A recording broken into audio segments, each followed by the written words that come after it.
दोस्तों, मैं एनएल शर्मा आप सभी का स्वागत करता हूं आपके अपने YouTube channel English by NL पे। और आज हम पढ़ रहे हैं टेंस टाइम और टेंस हम पढ़ रहे हैं। टाइम और टेंस का मैंने एक वीडियो पहले बनाया है, उसमें मैंने समझाया है कि टाइम और टेंस किस प्रकार से इंटरकनेक्टेड है, किस प्रकार से टेंस जो है वो टाइम पे पूरी तरह से निर्भर करता है और किस प्रकार से कार्य के समय के आधार पर टेंस को कितने भागों में बांटा जाता है। मैंने एग्जाम्पल्स के जरिए समझाया था। और टाइम और टेंस किस प्रकार से इंटरकनेक्टेड है और कितने भागों में टेंस को बांटा जाता है। तो टेंस को समय के आधार पर जो कार्य के समय के आधार पर 3 भागों में बांटा जाता है: present tense, past tense, future tense. और आज हम पढ़ने जा रहे हैं प्रेजेंट टेंस। प्रेजेंट टेंस क्या होता है, प्रेजेंट टेंस की परिभाषा क्या होती है। आज तक हम सीखते जो आए हैं उनसे ये थोड़ा अलग है, डिफरेंट है, आपको डिफरेंट सीखने को मिलेगा। तो देखते हैं आप प्रेजेंट टेंस क्या होता है। तो प्रेजेंट टेंस की परिभाषा देख लेते हैं। सबसे पहले क्रिया का वह रूप जो किसी कार्य, क्रिया का वह रूप यानी फॉर्म जो किसी कार्य के वर्तमान समय में होने, जारी रहने, पूरा होने, पूर्ण होने और पास्ट में किसी निश्चित समय के बिंदु या किसी निश्चित समय अवधि से शुरू होकर वर्तमान में बोलते समय जारी रहने को दर्शाता है। वही जो फॉर्म होती है वो क्या कहलाती है, प्रेजेंट टेंस कहलाती है। अब इन्हीं के आधार पे जो इसमें जो कार्य किए जाते हैं प्रेजेंट टेंस में अलग अलग समय पे, तो प्रेजेंट टेंस में कार्य के समय के आधार पर भी प्रेजेंट टेंस को 4 भागों में बांटते हैं। कौन कौन से? सिंपल प्रेजेंट टेंस जिसमें कि साधारण रूप से जो किए जाने वाले कार्य आते हैं। प्रेजेंट कॉन्टिन्यूअस टेंस जिसमें कि बोलते समय कोई कार्य जारी है वर्तमान समय में, तो वो इसमें शामिल किए जाते हैं। प्रेजेंट परफेक्ट टेंस जो कार्य वर्तमान समय में पूर्ण हो गए हैं, यानी वर्तमान समय में उनका इफेक्ट हो तो पास्ट में गए पूर्ण तो, लेकिन उनका इफेक्ट वर्तमान समय में है तो उस कार्य शामिल किए जाते हैं। प्रेजेंट परफेक्ट कॉन्टिन्यूअस टेंस वो होते हैं, वो कार्य होते हैं जो कि पास्ट में शुरू होकर वर्तमान में भी जारी रहते हैं। देखते हैं सबसे पहले सिंपल प्रेजेंट टेंस। तो सिंपल प्रेजेंट टेंस को प्रेजेंट इंडेफिनिट टेंस भी कहते हैं। प्रेजेंट इंडेफिनिट टेंस की परिभाषा देखेंगे तो वर्तमान समय में जो साधारण रूप से होने वाले जो कार्य होते हैं, साधारण रूप से जो कार्य होते हैं उनको शामिल किया जाता है। इसकी पहचान देखते हैं: ता है, ती है, ते है, ताहू और तीहू। ये जो साधारण सी परिभाषा है, साधारण सी इसकी पहचान है, जो कि अपने 5th क्लास से अपन पढ़ते आ रहे हैं। हिंदी मीडियम के हैं तो हिंदी मीडियम के हिसाब से भी पढ़े थे इनको। तो हेल्पिंग वर्ब देखते हैं: आई, यू, वी, दे और नेम्स, यानी बहुवचन करता है ये सब। आई, यू, वी, दे और नेम्स यानी बहुवचन नाम, किसी का भी 2 व्यक्तियों का नाम या 2 से ज्यादा अधिक व्यक्तियों के नाम या संज्ञा, उनके साथ तो आती है डू। और ही, सी, इट और नेम, यानी ये सिंगुलर करता है, इन सिंगुलर कर्ताओं के साथ आती है डज। देखते हैं मेन वर्ब। अब मुख्य क्रिया जो होती है आई, यू, वी, दे और नेम्स यानी बहुवचन कर्ताओं के साथ, तो वर्ब की फर्स्ट फॉर्म ऐसे कैसे आ जाती है। और साथ ही साथ देखते हैं ही, सी, इट और नेम, यानी जो सिंगुलर करता है उनके साथ वर्ब की फर्स्ट फॉर्म में ऐसे यस लग जाता है। अब इससे संबंधित कुछ नोट्स हैं वो मैं बता दूं आपको कि वर्ब की फर्स्ट फॉर्म में ऐसे यस कब लगाया जाता है।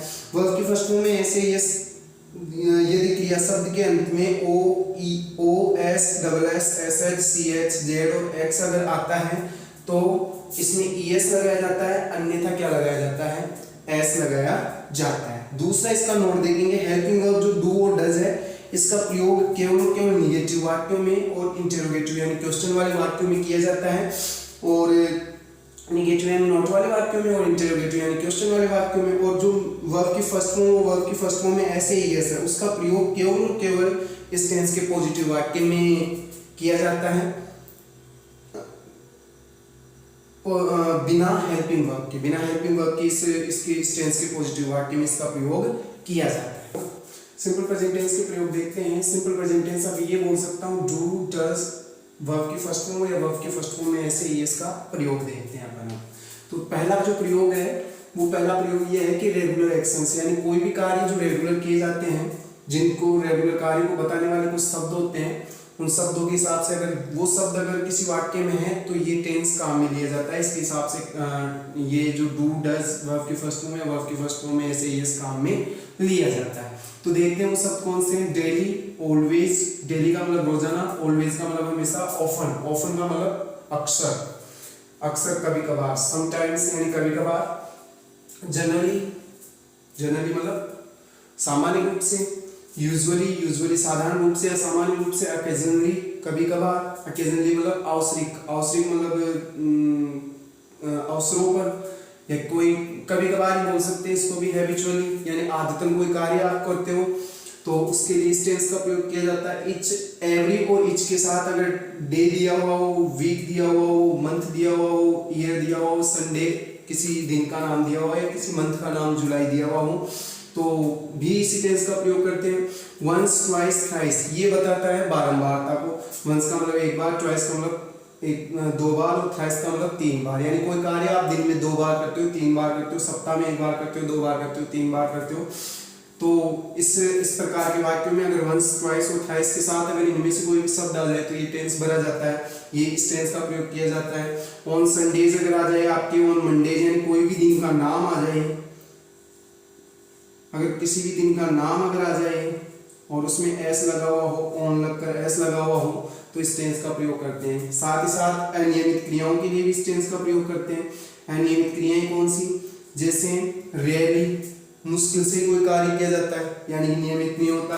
सेल्डम, कभी कभार किया जाता है। स्कार्सली यानी बहुत मुश्किल से किया जाता है। हार्डली, बहुत मुश्किल से काम किया जाता है, या कभी नहीं किया जाता। और ये जो शब्द हैं ये ऑलरेडी नेगेटिव सेंस देते हैं, इसलिए इनमें डायरेक्ट अगर ये शब्द किसी वाक्य में है तो वर्ब की फर्स्ट फॉर्म सिंगुलर प्लूरल करता है, तो वर्ब की फर्स्ट फॉर्म और सिंगुलर करता है तो वर्ब की फर्स्ट फॉर्म में ऐसे यस लगा देते हैं। इसमें नोट का प्रयोग और हेल्पिंग वर्ब का प्रयोग नहीं किया जाता अगर ये शब्द अगर किसी वाक्य में है तो। जैसे students go to school daily, तो ये डेली शब्द आ गए यानी कि रोजाना कोई कार्य किया जा रहा है, तो इसमें गो की कौन सी फॉर्म भरेंगे अपन? स्टूडेंट्स बहुवचन है तो गो की फर्स्ट फॉर्म ही ऐसे कैसे भर देंगे। जैसे कि he goes to cinema once a week, वह सप्ताह में 1 बार सिनेमा जाता है। यहाँ पे गो ही बननी थी अपने को, इस गो के अंत में देखो क्या है, ओ है, इसलिए इसमें क्या लगा दिया? ईएस लगा दिया, जो मैंने अभी नियम बताया था उस नियम के अनुसार। फिर देखो ही रेयरली मिसेस हिज क्लास, वह मुश्किल से ही अपनी क्लास को मिस करता है यानी कि नहीं करता है, यानी कि ये ऑलरेडी नेगेटिव सेंस दे रहा है, फिर भी इसमें अपन ने डस या डू नॉट का प्रयोग ना करके अपन ने डायरेक्ट क्या कर दिया? मिस में ईएस लगा दिया, क्योंकि डबल एस था और ईएस लगता है डबल एस होती है, तो मिस की अपने को क्या बननी थी? फर्स्ट फॉर्म बननी थी, और सिंगुलर करता था ही के साथ अपन ने मिसेस भर दिया। अगला प्रयोग स्पिरिचुअल एक्शंस यानी स्पिरिचुअल जो फैक्ट्स होते हैं, जैसे गॉड से संबंधित यूनिवर्सल ट्रूथ होते हैं, जैसे सन, मून, स्टार्स, अर्थ, और साइंटिफिक फैक्ट्स होते हैं जैसे पानी से संबंधित, वाटर से संबंधित हो गया, हाइड्रोजन से संबंधित हो गया, ऑक्सीजन से संबंधित हो गया, और कोई गणितीय संक्रियाएं होती है, गणितीय फैक्ट होते हैं, जो मैथमेटिकल फैक्ट होते हैं, उनके लिए भी सिंपल प्रेजेंट टेंस का प्रयोग किया जाता है। जैसे the sun rises in the east, यानी सूर्य पूर्व में उगता है, तो राइज फर्स्ट फॉर्म थी, इसके अपने को यहाँ पर फॉर्म बननी थी, तो द सन सिंगुलर है इसलिए राइज लगा दिया और एस इसमें लगा दी, इसको सिंगुलर कर दी, इस वर्ब को सिंगुलर, ये वर्ब की फर्स्ट फॉर्म थी, इसको सिंगुलर करके यहाँ पे राइजेस लिख दिए। जैसे द अर्थ इज राउंड, अब वी फॉर्म होती है, वी प्रेजेंट में तो होती है इज एम आर, और पास्ट में होती है वॉज और वर, ठीक है। तो वी फॉर्म पर दिए अपन, यहाँ पे इज राउंड, तो द अर्थ इज राउंड यानी पृथ्वी गोल होती है, ठीक है। गॉड लुक्स आफ्टर क्रिएचर्स, ठीक है, तो लुक्स आफ्टर एवरी क्रिएचर, तो जो गॉड है भगवान है वो प्रत्येक प्राणी की रक्षा करते हैं, प्रत्येक प्राणी की देखभाल करते हैं, तो स्पिरिचुअल फैक्ट हो गया ये। Water boils at 100 degree Celsius, पानी 100 डिग्री सेल्सियस पे उबलता है, ये साइंटिफिक फैक्ट हो गया। 2 and 2 makes 4 या make 4, ये हो गया मैथमेटिकल फैक्ट। और इसकी ज़्यादा आप प्रैक्टिस करोगे, अपने पास जो भी सोर्स है, आपके पास जो भी ग्रामर है, जो भी आपके पास पासबुक है, उसमें से अगर आप इसकी प्रैक्टिस करोगे तो और भी अच्छे से हो जाएगा ये, ठीक है। अगला प्रयोग देखते हैं, तीसरा प्रयोग, कोई हैबिट यानी आदत, गुण यानी नेचर आदि को बताने के लिए। जैसे कि farmers get up early in the morning, यानी कि जो किसान होते हैं वो सुबह जल्दी उठ जाती है, ये उनकी आदत होती है, ये उनका गुण होता है। A mother loves her children very much, या लव्स हर चिल्ड्रन। एक माँ जो होती है वो अपने बच्चों से प्रेम करती है, लगाव रखती है, ये उसका क्या हो गया, माँ का गुण हो गया। फिर देखते हैं चौथा प्रयोग, खुली शर्त वाले वाक्यों में यानी कंडीशनल जो सेंटेंसेस होते हैं उनमें if, when, before, till, until और एज सून एज के साथ इसका प्रयोग किया जाता है। जैसे if he comes to me, यदि वह मेरे पास आता है, खुली शर्त होती है, यदि वह मेरे पास आएगा, आई शैल हेल्प हिम, तो मैं उसकी मदद करूंगा। तो यहाँ पे देखिए ही के अनुसार अपन ने क्या भर दिया, कम्स भर दिया, और इफ यानी शर्त वाले वाक्य में इसका प्रयोग करेंगे। दूसरे वाक्य में तो सिंपल फ्यूचर टेंस यानी कि विल और सेल प्लस वर्ब की फर्स्ट फॉर्म आ जाती है, तो सेल और हेल्प इसमें लगी हुई है। इफ सी इनवाइट्स, यदि वो इनवाइट करती है, यानी कि इन सब शब्दों के साथ, इन सब शब्दों वाले वाक्यों में इस टेंस का प्रयोग किया जाएगा। If she comes, if she invites him, he will attend the party. तो वह यदि वह उसको इनवाइट करती है, आमंत्रित करती है, तो वह उस पार्टी को अटेंड जरूर करेगा, उस पार्टी में उपस्थित होगा। ठीक है, देखते हैं इम्पेरेटिव सेंटेंस में। इम्पेरेटिव सेंटेंस कोई भी जो इम्पेरेटिव आज्ञासूचक वाक्य होता है उसमें please, kindly, don't, let, let's, let और लेट अस के साथ तथा किसी भी मॉडल के साथ, कोई सा भी modal, can, could, shall, should, will, कोई सा भी मॉडल उसके साथ, गोइंग टू के साथ, अबाउट टू के साथ यानी टू के बाद में, इज, एम, आर, वॉज, वर के साथ अगर टू हो तो उसके बाद में, हैज, हैव, हैड के बाद में अगर टू हो तो उसके बाद में वर्ब की फर्स्ट फॉर्म लगाई जाती है। देखते हैं अपन वाक्य, एग्जांपल देखते हैं। Please help me, please help me, तो वर्ब कौन सी है, हेल्प, उसकी हेल्प अपन ने वर्ब की फर्स्ट फॉर्म भर दी, लिख दी, यहाँ पर काम में ले ली, प्रयोग कर दी। फिर देखते हैं काइंडली, काइंडली के साथ में हमेशा वर्ब की फर्स्ट फॉर्म में आती है, तो ग्रांट, ये ग्रांट वर्ब की फर्स्ट फॉर्म बननी है अपने को, तो ग्रांट अपन ने यहाँ पर भर दी। डोंट टच द वायर, इस तार को मत छुओ, तो टच अपने को बननी है, डोंट के साथ हमेशा वर्ब की फर्स्ट फॉर्म आती है, ये अपन ने लगा दी। लेट्स डांस, चलो डांस करते हैं, लेट्स के साथ में हमेशा वर्ब की फर्स्ट फॉर्म आती है। शी कैन स्पीक इंग्लिश, वह इंग्लिश बोल सकती है, वह इंग्लिश बोल सकती है, तो देखो कैन है, कैन यहाँ पे मॉडल है और स्पीक अपने को बननी है, ऐसे कैसे अपने स्पीक भर दी। फिर देखते हैं वी आर गोइंग टू या अबाउट टू, दोनों का एक ही मतलब होता है। वी आर गोइंग टू या अबाउट टू सेलिब्रेट दिवाली, हम दिवाली मनाने वाले हैं, टू के बाद हमेशा वर्ब की फर्स्ट फॉर्म आती है और सेलिब्रेट के साथ अपन ने क्या लगा दी, टू की वर्ब की फर्स्ट फॉर्म लगा दी। फिर देखते हैं I have to go, have to है, यहाँ पे गो है, यहाँ पे मैंने ये टू के बाद में गो ऐसे कैसे रख दिया, हैव टू गो का मतलब मुझे जाना है। फिर देखते हैं सीज टू ईट फूड, उसे ही टू ईट फूड, उसे खाना खाना है। फिर देखते हैं ईट की वर्ब की फर्स्ट फॉर्म है, यहाँ पे वर्ब की फर्स्ट फॉर्म टू आया था इसलिए ऐसे कैसे लगा दिया। अब देखो छठा प्रयोग क्या होता है इसका, फिक्स्ड प्लान इन फ्यूचर, यानी भविष्य में कोई भी अगर कोई कार्य योजना बनाई जाती है, कार्य नियोजित किया जाता है, उसके लिए इस टेंस का प्रयोग किया जाता है। तो देखते हैं और शेड्यूल्ड, यानी पहले से वो निश्चित होता है कार्य, तो उसके लिए भी इस टेंस का प्रयोग किया जाता है फ्यूचर टाइम के साथ, यहाँ पे लिखा हुआ भी फ्यूचर टाइम के साथ इसका प्रयोग किया जाता है। जैसे American president arrives India next week, कि जो अमेरिकन जो प्रेसिडेंट है यानी अमेरिका के जो राष्ट्रपति हैं वो अगले सप्ताह भारत आएंगे। जैसे the prime minister Narendra Modi इनोग्रेट्स the function next day, यानी कल या आने वाले दिन जो प्राइम मिनिस्टर नरेंद्र मोदी हैं वो इस कार्यक्रम का उद्घाटन करेंगे, यानी पूरे नियोजित है ये कार्य, पूरे नियोजित कार्य में फ्यूचर टाइम के साथ इस टेंस का प्रयोग किया जाता है, सिंपल प्रेजेंट टेंस का। देखो सातवां रूल है लाइक कमेंट्रीज, यानी आंखों देखा हाल बताने के लिए भूतकाल की जो घटनाएं होती है, जो भी घटना भूतकाल की हो उसका रोचक और जीवंत वर्णन करने के लिए, यानी कोई भी कहानी हो, कोई भी कुछ भी हो, उसका जीवंत और रोचक वर्णन करने के लिए इस टेंस का प्रयोग किया जाता है। कवि या लेखक के जो कथन है उनको बताने के लिए इसका प्रयोग किया जाता है। न्यूज़पेपर की हेडलाइंस के लिए इसका प्रयोग किया जाता है, और साथ ही साथ मुहावरे और लोकोक्तियां बताने के लिए इसका प्रयोग किया जाता है। जैसे एग्जाम्पल से देखते हैं अपन, Sachin hits the ball and makes four, यानी सचिन ने छक्का लगा,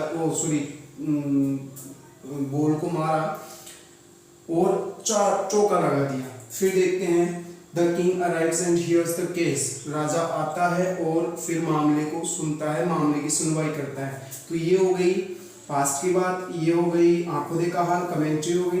4 thieves robbed the bank, 4 चोरों ने बैंक को लूट लिया, ये एक हेडलाइन हो गई, न्यूज़पेपर की हेडलाइन हो गई। Honesty is the best policy, ये कहावत है, लोकोक्ति है, ये मुहावरा है, लोकोक्ति है, कहावत है कि honesty is the best policy, यानी ईमानदारी सबसे बड़ी अच्छी नीति होती है। फिर शेक्सपियर सेज, शेक्सपियर ने कहा, क्या कहा, शेक्सपियर कहते हैं वर्ल्ड इज अ स्टेज, कि ये पूरा संसार एक क्या है, स्टेज है। तो इस प्रकार से ये हो गया क्या उनका कथन, लेखक का कथन। जैसे कि एक कथन है जॉन केट्स का कि thing of beauty is Joy forever, कि एक सुंदर वस्तु हमेशा आनंददायी होती है।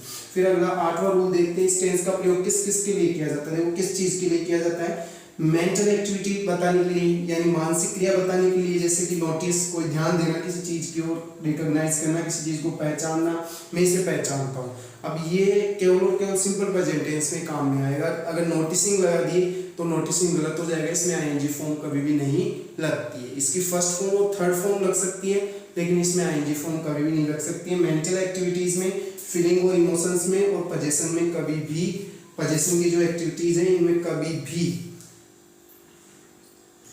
आईएनजी फॉर्म नहीं लगती है। जैसे देख लेते हैं, notice, recognise, see, hear, smell, look, seen, क्या नाम है, want, wish, desire, hope, refuse, prefer, think, suppose, believe, agree, consider, remember, forget, know, understand, imagine, taste, ये जो मेंटल एक्टिविटीज हैं इनका प्रयोग इसी टेंस में किया जाता है। फिर देखते हैं फीलिंग एंड इमोशंस, यानी भावनात्मक क्रियाएं बताने वाली जो क्रियाएं हैं, एक्टिविटीज हैं, जो वर्ब्स हैं, feel, like, love, hate, dislike, इनका भी कभी आईएनजी फॉर्म नहीं बनती है। जैसे I love my mother very much, कि मैं अपनी माँ को बहुत प्रेम करता हूँ, तो ये करता ही हूँ मैं, ये एक एक्टिविटी, रेगुलर एक्टिविटी हो गई। ये ऐसे नहीं बोल सकता कि I am loving my mother very much, कि मैं अपनी माँ को बहुत अधिक प्रेम कर रहा हूँ, ठीक है। फिर आगे चलते हैं, possession, possess, on, have, belong और कंटेन, ये जो क्रियाएं हैं इनमें भी आईएनजी नहीं लगता है। जैसे आई ओन अ बाइक, मेरे पास एक बाइक है, तो मेरे पास एक बाइक है, तो मेरे पास बाइक हमेशा के लिए है, वो न कि वो थोड़े समय के लिए है, तो इनमें भी आईएनजी नहीं लगता। थोड़े समय के लिए कोई कार्य जारी रहता है, उनके लिए आईएनजी फॉर्म लगाते हैं। फिर देखते हैं इसके एग्जांपल्स देखते हैं। और एक अन्य जो क्रिया है रिजेंबल, रिजेंबल का मतलब सदृश होना, के समान होना, तो देख लेते हैं इनके एग्जांपल्स। इट सीम्स गुड, ये अच्छा लगता है, ये अच्छा लगता है, अच्छा लग रहा है, तो लुकिंग गुड हो गया, लुक में आईएनजी लग सकता है, आईएनजी लुक में नहीं लग सकता, यहाँ पे लुक है। तो जैसे इट लुक्स, वो भी इट सीम्स गुड, ये अच्छा लगता है, इट लुक्स गुड, ये अच्छा लगता है, लेकिन लुकिंग गुड कभी भी नहीं होगा। आई लव माई फादर, मैं अपने पिता को प्रेम करता हूँ, तो प्रेम कर रहा हूँ नहीं होगा, करता हूँ होगा। फिर देखते हैं, शी रिजेंबल्स हर मदर, वह अपनी माँ के समान दिखती है, तो रिजेंबलिंग दिख रही है, नहीं दिखती है, हमेशा दिखती है वो। ही ओन्स अ बाइक, उसके पास एक बाइक है, तो ये ऑन में देखो यहाँ पे एस लगा दी, सिंगुलर था इसलिए। शी रिजेंबल्स, यहाँ पे एस लगा, ये एस लगा दिए। फिर देखो द जग कंटेन्स वाटर, इस जग में पानी है, पानी भरा हुआ है, या पानी भरा जाता है, या पानी रखे हुए है, ये तो हमेशा रखे हुए, अगर पानी डाल देंगे तो उसमें पानी रहेगा हमेशा, तो ये नहीं कहते, कह सकते कि ये रखा हुआ है। फिर देखते हैं द मैंगो टेस्ट स्वीट, कि आम, the mango sweet taste sweet, कि आम मीठा स्वाद देते हैं। अब देते हैं मीठा स्वाद, ठीक है, अब मीठा स्वाद दे रहे हैं ये नहीं हो सकता, आम हमेशा मीठा स्वाद ही देते हैं। तो ये मैं उम्मीद करता हूँ कि आप ये समझ में आया होगा, पूरा टेंस समझ में आया होगा। और अगर आप और इससे ज़्यादा रिलेटेड, इससे अगला जो टेंस अच्छे से और सीखना चाहते हो, तो इस वीडियो को लाइक करें, कमेंट करें और मुझे मोटिवेट करें कि मैं आगे भी और भी